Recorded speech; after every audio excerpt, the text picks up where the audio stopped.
వాళ్ళు ఎందుకు అలా ట్రీట్ చేశారు అనే దాని గురించి నేను మాట్లాడనండి. ఎందుకంటే అది వాళ్ళ సంస్కృతి.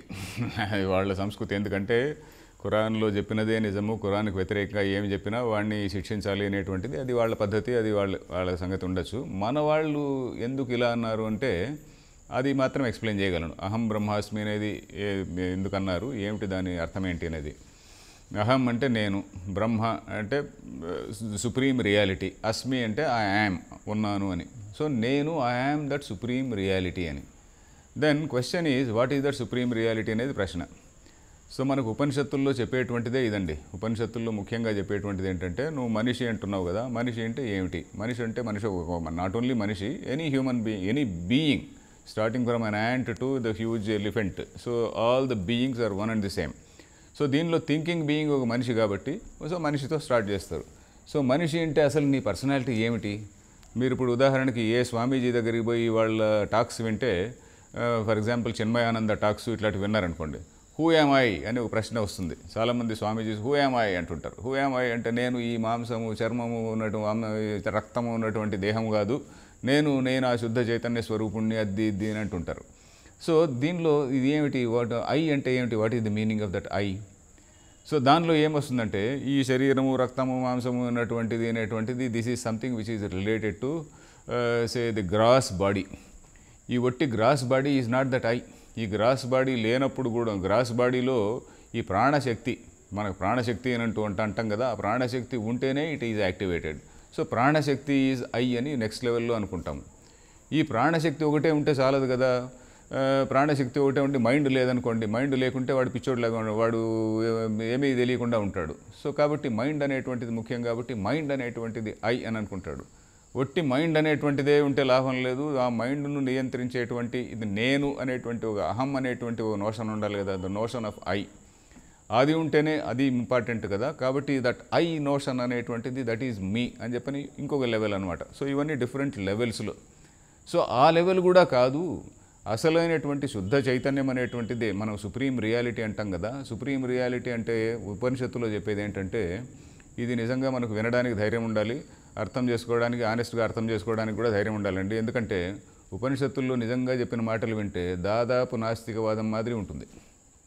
ఎందుకంటే మనకు ఆకాశంలో ఎవరో కర్ర పట్టుకొని ఒక సింహాసనం లేకుంటే బంగారు సింహాసనం పైన కూర్చొని ఒక దేవుడు అంటూ మనం కూర్చొని ఉన్నాడు, ఆయన చుట్టూ రంభ ఊర్వశి అప్సరసులు వీళ్ళందరూ ఉంటారు, ఆయనకు ఒక చిన్న హెవెన్ అనేటువంటి ఉన్నది, మిగతా ఇంకేవేవో సౌకర్యాలు ఉంటాయి.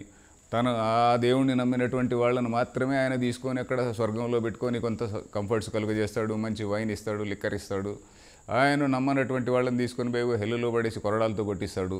ఇవన్నీ ఉండలేదు. ఇవన్నీ కూడా విశ్వాసానికి సంబంధించినటువంటిది. అంటే ఇవన్నీ కూడా మతము స్థాయిలో చెప్పేటువంటిది. Upanishads do not say that.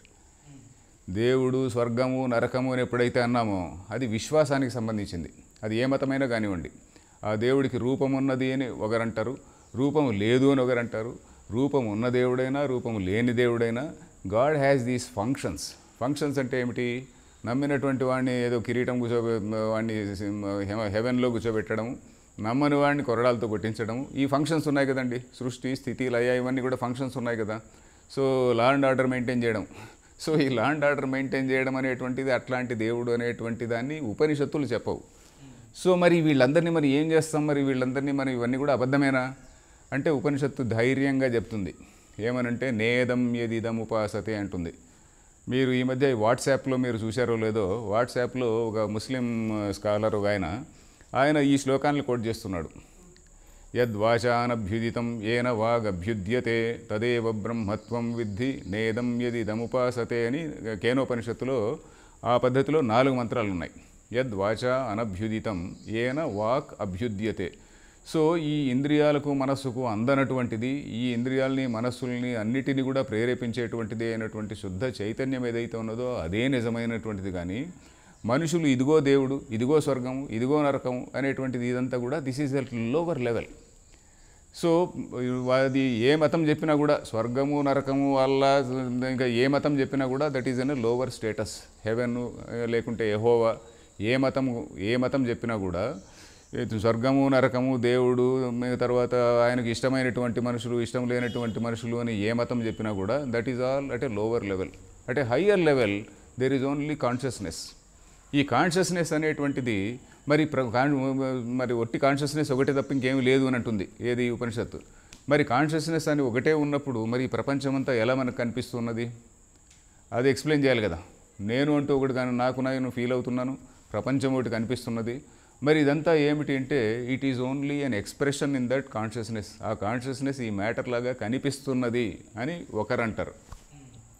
ఏకమేవ అద్వితీయం అని ఉపనిషత్తు అంటుంది. There is only one that is consciousness. దాన్ని ఆ సుప్రీం రియాలిటీని ఏ విధంగా డిఫైన్ చేశారంటే ప్రపంచంలో ఏ మతం కూడా ఇలా డిఫైన్ చేయలేదు దేవుణ్ణి. సో దేవుణ్ణి మనం ఎలా డిఫైన్ చేశాము? దేవుడు అంటే ఒక డూ అనే పదమేం లేదండి. అది కేవలం ఒక సత్యం, అంటే ఎల్లప్పుడూ ఉండేటువంటి సత్యము. సత్యము, జ్ఞానము, అనంతము అని. సో సత్యము, జ్ఞానము, అనంతము ఈజ్ ది సుప్రీం రియాలిటీ అని మనకు ఉపనిషత్తులో చెప్తారు. సత్యం, జ్ఞానం, అనంతం బ్రహ్మ అని.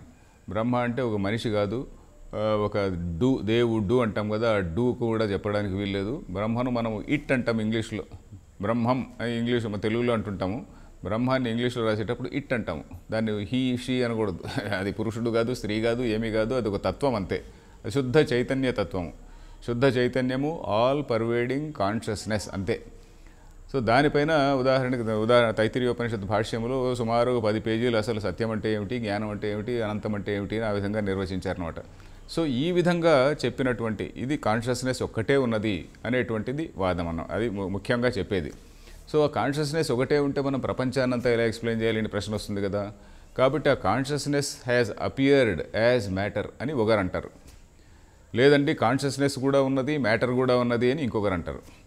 ఆ రెండు కలిసి ఒకే అంశంలో ఉన్నాయి, ఒకే ఒక ఎంటిటీలో ఉన్నాయి. ఆ ఎంటిటీనే విష్ణువు అని చెప్పని ఒకరు అంటారు. లేదు ఈ రెండు కూడా వేరు వేరే, కాన్షియస్నెస్ వేరే, మ్యాటర్ వేరే అని చెప్పి ఇంకొకరు అంటారు. అంటే ఉన్న ఉపనిషత్తులో చెప్పినటువంటి ఒకే ఒక వాక్యానికి ఏకమేవాద్వితీయం అనే దానికి అది కాన్షియస్నెస్ ఒకటే అనేది ఒక వాదము, కాన్షియస్నెస్ వేరే, మ్యాటర్ వేరే, రెండు కలిపి ఒకదానిలో ఉన్నాయి అనేది రెండవ వాదము. ఈ రెండు వేరు వేరే, దీనికి దానికి సంబంధం లేదు అనేటువంటి మూడవ వాదం. సో మొట్టమొదటి వాదాన్ని మనం ఏమంటామంటే అద్వైతము అంటాం. అద్వైతం అంటే నాన్ డ్యూయలిజం. అది శంకరాచార్యులు చెప్పినటువంటిది. అద్వైత రెండు consciousness is appearing as matter అనేటువంటిది ఆయన చెప్పినాడు. తర్వాత ఈ కాన్షియస్నెస్ అండ్ మ్యాటర్ రెండు కూడా కలిపి విష్ణువు అనేటువంటి ఒకే తత్వములో ఉన్నది అనేది విశిష్టాద్వైతం అంటారు. నాన్ డ్యూయలే మళ్ళీ ఇది కూడా, రెండు ఒకటే కానీ రెండు కలిపి ఒకదానిలో ఉన్నాయని వాళ్ళు అంటారు, కొంచెం మాడిఫికేషన్. మధ్వాచార్యులు ఏమన్నా అంటే ఈ రెండు కూడా వేరే వేరే, కాన్షియస్నెస్ వేరే, మ్యాటర్ వేరే, విష్ణువు అనేటువంటి వాడు సుప్రీం గాడు, విష్ణువు వైకుంఠము అవన్నీ కూడా ఉన్నాయి. ఆ తర్వాత ఈ జగత్తును సృష్టించాడు, జీవుడికి భేదం ఉన్నది అని వాళ్ళు అంటారు. అద్వైతంలో చెప్పేది ఏంటంటే జీవుడు అనేటువంటి వాడికి ఆ సుప్రీం రియాలిటీకి తేడా లేదు. నువ్వేదైతే జీవుడు అనుకుంటున్నావో నీ ఎసెన్షియల్ నేచర్ ఈజ్ దట్ శుద్ధ చైతన్యం ఓన్లీ. నువ్వు ఏదైతే నువ్వు అనుకుంటున్నావో నీవు అనేటువంటిది లేనే లేదు అనేటువంటిది, దట్ ఈజ్ ఇట్. ఇప్పుడు బ్రహ్మజ్ఞానము అంటే ఏంటంటే, బ్రహ్మజ్ఞానం ఉంటే తాను నేను ఫలానా అనేటువంటి ఐడెంటిటీని నేను వదిలేసుకొని, నేను ఫలానా ఐడెంటిటీ, నేను అంటే నేను ఏదో సోషల్ ఐడెంటిటీ ఒకటి ఉంటుంది కదండి, ఈ ఐడెంటిటీని నేను వదిలేసుకొని నేను శుద్ధ బ్రహ్మస్వరూపుణ్ణి, నాలో బ్రహ్మస్వరూపం తప్ప ఏమీ లేదు అని తెలుసుకోవడం బ్రహ్మజ్ఞానం అంటారు. సో అహం బ్రహ్మాస్మి అనేటువంటిది ఆ లెవెల్లో చెప్పినటువంటిది. సో మన సంస్కృతిలో, మన సమాజంలో ఈ విధంగా చెప్పినటువంటి వాళ్ళు ఉన్నారు, అనేక విధాలుగా చెప్పినటువంటి 3 రకాలుగా చెప్పినటువంటి వాళ్ళు ఉన్నారు. వీళ్ళందరూ కూడా ఏదో పండితులు అందరూ కూర్చొని శంకరాచార్యుల ఫాలోయర్స్, రామానుజుల ఫాలోయర్లు, మధ్వాచార్యుల ఫాలోయర్స్ సభల్లో కూర్చుంటారు, మాట్లాడుకుంటారు, వెళ్ళిపోతారు. అంతేగాని వీడిని చంపమని వాడు, వాడిని చంపమని వీడు అనేటువంటి ప్రసక్తి మన సంస్కృతిలో లేదు. కాబట్టి సో మనకు అట్లాంటి ప్రశ్నే రాలేదు. మిగతా సంస్కృతుల్లో అది ఎలా జరిగింది దానిపైన వీ నీడ్ నాట్ కామెంట్.